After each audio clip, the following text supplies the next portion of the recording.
White, and she is speaking from the Entertaining Speech, project number 1. And if I could ask her evaluator, Linda Fellion, to please read her objectives. Renee's objectives are to entertain the audience by relating a personal experience and organize an entertaining speech for maximum impact. Her time is 5 to 7 minutes. And her title is, It Was the Best of Times. It was the best of times, Renee White.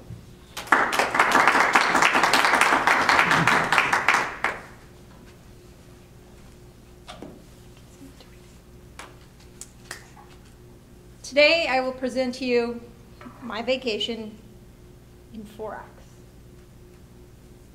Act 1, working. I, like most Americans, probably all of you, work too much. I work for the government. A year ago, my coworker retired, and I have been doing both jobs for the past year.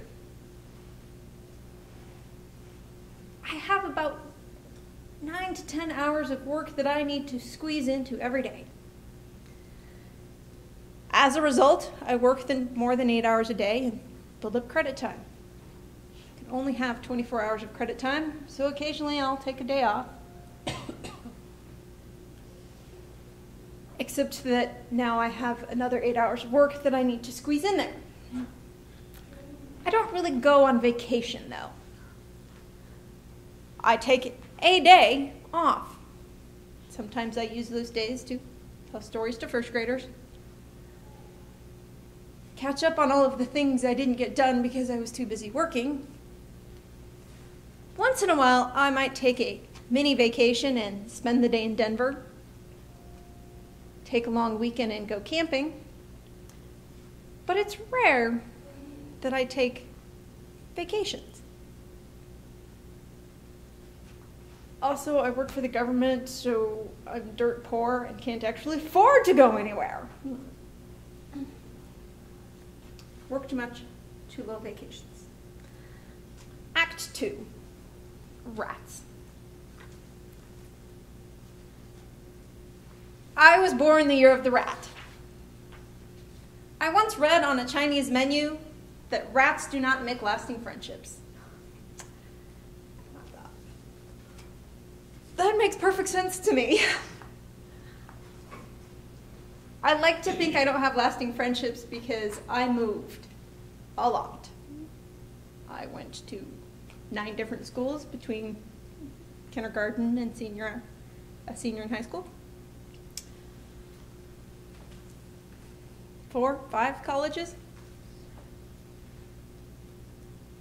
I've lived in Fort Collins for 12 years. This is the longest in my entire life that I've lived in the same city. Most of my friendships, I'm 5, 6 years maybe. Thanks to Facebook, I do continue to connect with people a little bit longer. But, you know, people have kids, have lives, get married, move on, and you lose track of people. Except for one person. I've had one friend that I've had since high school.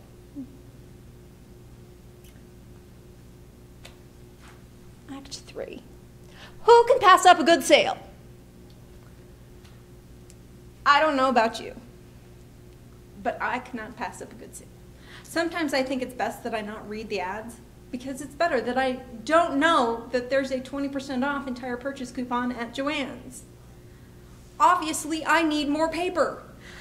The 4 boxes of paper that I currently have is not sufficient. I must have more. There's got to be new varieties of colors and patterns. So much that I can do with paper. I must have more paper. I can't pass up a good sale. And then there's, mangoes, 2 for $1. That was a really good sale and totally worth it. My new sleeping bag I just got from REI because I might go camping someday. And, there's always the BOGO offers. Everybody needs buy one, get one free.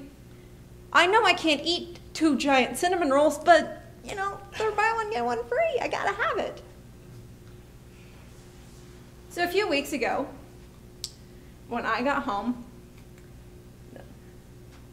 my friend whose house I'm staying with currently said, oh, Frontier's having a sale. Wow. Maybe I'll buy a plane ticket and actually go on a vacation. Where should I go? Now, the cheapest ticket was to Vegas. I could fly a round trip to Vegas for $30. I didn't pick Vegas. I recalculated the cost and, well, I'd probably need a hotel to stay in, and the amount of money I would lose gambling would make it a very expensive trip. I decided I would fly to Seattle, where my one friend from high school, he doesn't live in Seattle. He lives in a little island off of Seattle, but I haven't seen him in 15 years. It's about time I go reconnect. Called him up. Hey, would you mind a visitor? No, get your butt out here. So I bought a round trip ticket to Seattle for $100. Act 4. What exactly is the universe trying to tell me? I feel I am having a hard time interpreting exactly what the universe tells me most of the time. You know, they say hindsight is 20/20. Maybe I should have taken that job offer. Maybe I shouldn't have taken that job offer. 1 week ago, almost exactly, I was on an airplane flying to Seattle to see my friend I haven't seen in 15 years. My trip there, everything went smoothly. I went down to Denver the day before. Conveniently, my other friend needed a ride to the airport the day before. Took him down to the airport, spent the day with my sister and my adorable 2-year-old niece, stayed the night at my aunt's house, a mere 20 minutes from the airport, got to the airport, plenty of time, beautifully smooth flight, got off the plane, saw my friend. We took a ferry ride to his happy little island where it was so beautiful. Overlooking the ocean, green, green, green, green. It is so green there. It was so beautiful. Spent the next 4 days helping him out on his farm and just catching up on these 15 years. Before I got there, he had said, I'm not going to be able to leave the island the day that you need to go home. I said, no problem. As it turns out, my father lives in Seattle. And if I'm going to be there, I might want to at least mention to him that I'm coming. He'd probably like to see me too.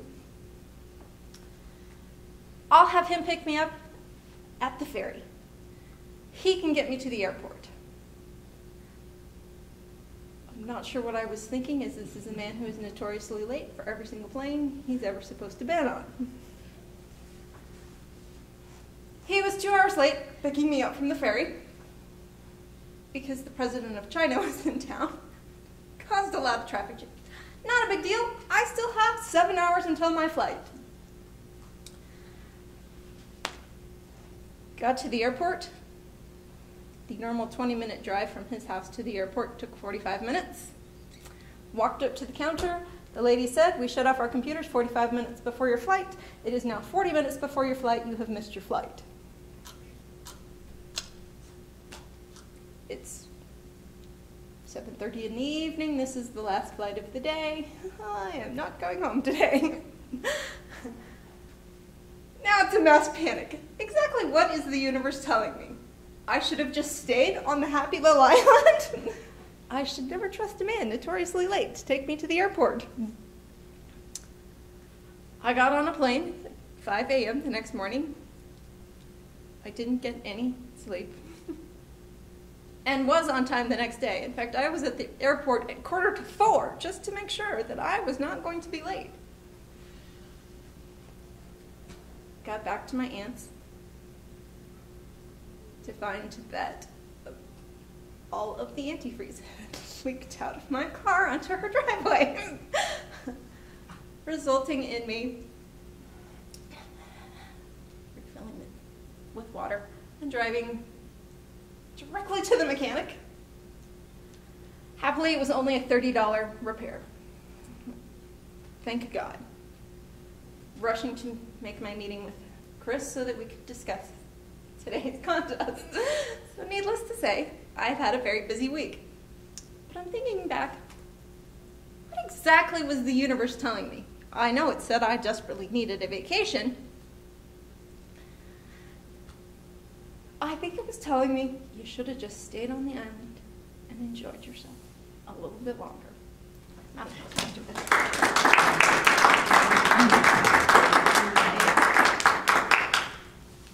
And we have 1 minute, Mr. Timer.